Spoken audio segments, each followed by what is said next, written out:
Hi friends, welcome to സമോച്ചീസിൽ ഇന്ന് ഞാൻ തയ്യാറാക്കുന്നത് ഒരു വടയുടെ റെസിപ്പിയാണ്. വേറൊന്നുമല്ല, ചിക്കൻ വട. ഇനി ചിക്കൻ വട തയ്യാറാക്കുന്നതിന് വേണ്ടി ഞാൻ ഇവിടെ എടുത്തിരിക്കുന്ന സാധനങ്ങൾ എന്തൊക്കെയാണെന്ന് നോക്കാം. ഒരു 400 ഗ്രാം ചിക്കൻ എടുത്തിട്ടുണ്ട്. അത് ബോൺലെസ് ചിക്കൻ ആണ്.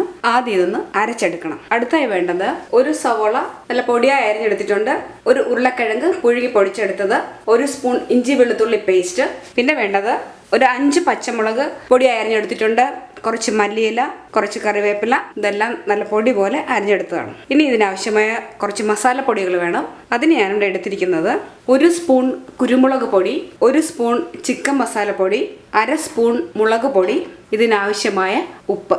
ഈ വട മുക്കി പൊരിക്കുന്നതിനാവശ്യമായ സാധനങ്ങൾ: ഒരു മുട്ട എടുത്തിട്ടുണ്ട്, കുറച്ച് ബ്രെഡ് ക്രംസും എടുത്തിട്ടുണ്ട്. ചിക്കൻ വട ഞാനിവിടെ തയ്യാറാക്കുന്നത് മുട്ടയിൽ മുക്കിയിട്ട് ബ്രെഡ് ക്രംസ് ഒക്കെ കോട്ട് ചെയ്തിട്ടാണ് ഇത് തയ്യാറാക്കുന്നത്. ഇനി ഈ ചിക്കൻ വട എങ്ങനെയാണ് തയ്യാറാക്കുന്നതെന്ന് നോക്കാം. ചിക്കൻ വട തയ്യാറാക്കുന്നതിന് ആവശ്യമായ ചിക്കൻ ഞാനിവിടെ ഇതുപോലെ അരച്ചെടുത്തിട്ടുണ്ട്. ഇനി ഇതിനകത്തേക്ക് നമുക്ക് പുഴുങ്ങി പൊടിച്ചു വെച്ചിരിക്കുന്ന ഒരു ഉരുളക്കിഴങ്ങ്, അതിനകത്തേക്ക് ഒരു സവോള ചെറുതായി മുറിച്ചെടുത്തത്, 1 സ്പൂൺ ഇഞ്ചി വെളുത്തുള്ളി പേസ്റ്റ്, അത് ആഡ് ചെയ്ത് കൊടുക്കുക. പിന്നെ വേണ്ടത് 5 പച്ചമുളക് ഞാൻ ചെറുതായി മുറിച്ച് വെച്ചിട്ടുണ്ട്, അത് ചേർത്ത് കൊടുക്കുക. കുറച്ച് മല്ലിയില, കറിവേപ്പില. ഇനി ഇതിനകത്തേക്ക് നമ്മൾ എടുത്തു വെച്ചിരിക്കുന്ന സ്പൈസസ് ഓരോന്നായിട്ട് ചേർത്ത് കൊടുക്കാം. ആദ്യം ഞാൻ ചിക്കൻ മസാലപ്പൊടിയാണ് ചേർക്കുന്നത്. 1 സ്പൂൺ ചിക്കൻ മസാലപ്പൊടി. ഇതൊക്കെ ചേർക്കുന്നത് ഓരോരുത്തരുടെയൊക്കെ എരിവിനനുസരിച്ച് കൂട്ടി കുറച്ചൊക്കെയാണ് കൊടുക്കുന്നത്. അടുത്ത ഞാൻ ചേർക്കാൻ പോകുന്നത് കുരുമുളക് പൊടിയാണ്. അത് ഒരു സ്പൂൺ കുരുമുളക് പൊടി എടുത്തിട്ടുണ്ട്, അതിട്ട് കൊടുക്കുക. പിന്നെ വേണ്ടത് മുളക് പൊടിയാണ്, അത് 1 സ്പൂൺ ഇട്ട് കൊടുക്കുക. ആവശ്യമായ ഉപ്പിട്ട് കൊടുക്കുക. ഇനി ഇതെല്ലാം കൂടെ നന്നായിട്ട് മിക്സ് ചെയ്തെടുക്കുക. കൈ കൊണ്ട് മിക്സ് ചെയ്താൽ മതി. ഇതെല്ലാം കൂടെ മിക്സ് ചെയ്തിട്ട് വടയുടെ ഷേപ്പിൽ നമുക്ക് പരത്തിയെടുക്കണം. ചിക്കൻ്റെ കൂട്ടി ഞാൻ ഇതുപോലെ കുഴച്ചെടുത്തിട്ടുണ്ട്. ഇനി നമുക്കിത് വടയുടെ ഷേപ്പിൽ പരത്തിയെടുക്കാം. ഇതിങ്ങനെ എടുക്കുക. ഇതിങ്ങനെ ഓരോ ഉരുളകളാക്കി എടുക്കുക. നമ്മൾ കട്ട്ലേറ്റൊക്കെ തയ്യാറാക്കുന്ന പോലെ ഇങ്ങനെ ഓരോ ഉരുളകളാക്കി എടുക്കുക. ഇങ്ങനെ കൈയുടെ വെള്ളയിൽ വയ്ക്കുക. വെള്ളയിൽ വെച്ചിട്ട് പരത്തിയിട്ട് കൈ ഒന്ന് നനച്ചു കൊടുക്കണം കേട്ടോ. നനച്ചു കൊടുത്തിട്ട് ഇതുപോലെ ഹോൾ ഉണ്ടാക്കിയെടുക്കുക. നമ്മൾ ഉഴുന്നുവടയൊക്കെ തയ്യാറാക്കുമ്പോൾ ഉണ്ടാക്കുന്ന ഹോളില്ലേ, അതുപോലെ ഒരു ഹോൾ ഉണ്ടാക്കിയെടുക്കുക. ഇത്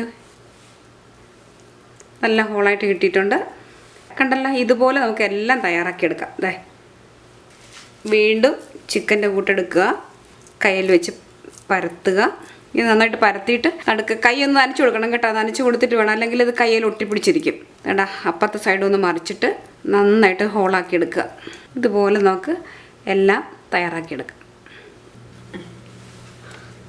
ചിക്കൻ വടയെല്ലാം ഞാൻ ഇതുപോലെ തയ്യാറാക്കി എടുത്തിട്ടുണ്ട്. ഇനി അടുത്തായി നമുക്ക് ചെയ്യേണ്ടത് ഇതിനൊരു കോട്ടിങ് കൊടുക്കുക. കോട്ടിങ്ങിന് ആവശ്യമായ സാധനങ്ങൾ എടുത്ത് വയ്ക്കുക. കുറച്ച് ബ്രെഡ് ക്രംസ്, മുട്ട. ഇനി ഇതിലേക്ക് ഒരു പിഞ്ച് കുരുമുളക് കൂടി ഇട്ട് കൊടുക്കാം.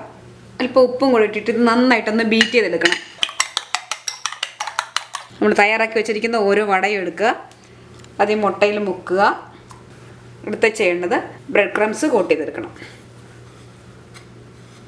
ബ്രെഡ് ക്രംസ് കോട്ട് ചെയ്യുമ്പോഴത്തേന് ഈ ഹോള് അടഞ്ഞു പോകാതെ നോക്കണം കേട്ടോ. തണ്ടതേ ഇതുപോലെ നമുക്ക് തയ്യാറാക്കിയെടുക്കാം. വടയെല്ലാം ഞാൻ ഇതുപോലെ മുട്ടയിൽ മുക്കി ബ്രെഡ് ക്രംസ് കോട്ട് ചെയ്തെടുത്തിട്ടുണ്ട്. കുറഞ്ഞത് ഒരു അരമണിക്കൂറെങ്കിലും ഫ്രിഡ്ജിൽ വെച്ചതിന് ശേഷം നമുക്കിത് ഫ്രൈ ചെയ്തെടുക്കാം.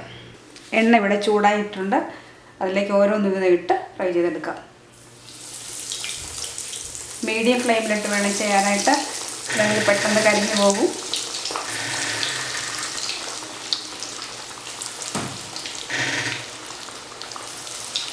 ഒരു സൈഡ് മൂത്ത് കഴിയുമ്പോൾ ഒന്ന് മറിച്ചിട്ട് കൊടുക്കണം.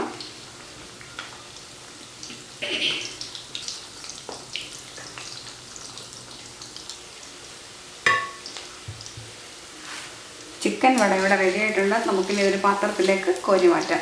ഇത് വളരെ ടേസ്റ്റുള്ളൊരു റെസിപ്പിയാണ്. നിങ്ങൾക്ക് എല്ലാവർക്കും ഇത് ഇഷ്ടപ്പെട്ട് കാണുമെന്ന് വിചാരിക്കുന്നു. നിങ്ങൾക്ക് ഇഷ്ടമായാൽ ഇതൊന്ന് ട്രൈ ചെയ്ത് നോക്കാൻ മറക്കരുത് കേട്ടോ. അടുത്തൊരു പുതിയ റെസിപ്പിയുമായി വരുന്നത് വരെ താങ്ക് യു.